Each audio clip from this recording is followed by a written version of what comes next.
Um, it's quite worrying that Barcelona are now relying on a 16-year-old, a teenager, a guy still going through puberty, a guy who's still going through pimples on his face to inspire them.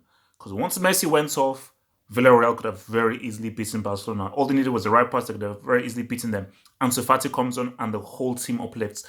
I thought that was supposed to be Griezmann's job. Um, Good win for Barcelona, but there's an asterisk because they started well. Messi looked great, but then once Messi now got injured, once Messi wasn't really moving freely, you could see that it psychologically and mentally affected this team. And Villarreal ain't Real Betis. Okay, so Barcelona destroyed Real Betis without Messi, but this is a much better team than both Betis and Valencia. And you can just see with this team, they are missing that star man they can rely upon. And I think that if Messi isn't around and you're now having to rely on Ansu Fati, a guy who is still 16, who has this guy has amazing ability. Just he has amazing ability, but he's 16. He's still learning his trade. You cannot look to a 16-year-old to be your individual means of inspiration. That has to be a Griezmann, that has to be a Cannibal, that has to be an Us. Us, bro, do this tier 3 right now. Dude is tier 3, and the guy is playing his way into being under review.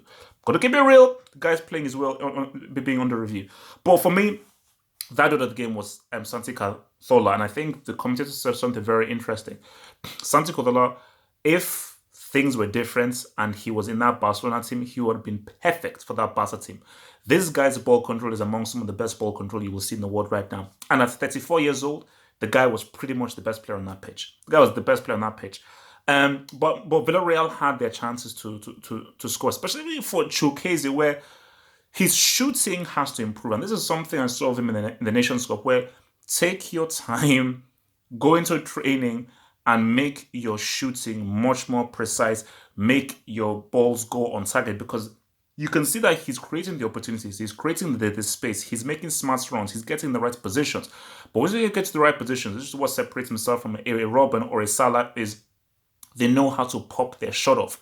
Quick, fast, things are happening very quickly, but they can pop their shot off on target, and most of the time it enters into that flipping net.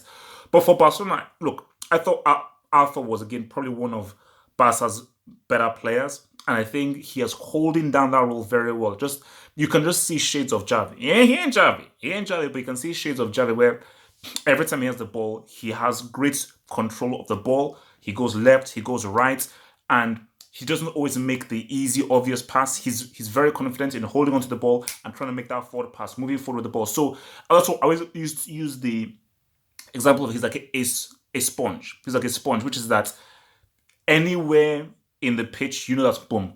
Okay, guys are around me. Where's Arthur? Because I know that if I give it to Arthur, he will maintain possession and keep things going, which is what Xavi was doing. And that is a very, very key player to have in any team, but specifically for Barcelona. But I think, look, for Barca, look, at the end of the day, they won the game. But my thing about this is this. What are you not going to do away from home? What are you not going to do when the pitch is smaller? What are you going to not do when you don't have that big white space where you can really get where you can really expand your passing and it actually plays into your passing game. What you going to do then? You're going to ride. How are you going to ride? So I am going to be paying very close attention to what they do away from home because that is what will define and see how what Valverde has really done. But a win is a win, and Villarreal could have had more. They had a great period in the second half, but you do not make your chances count.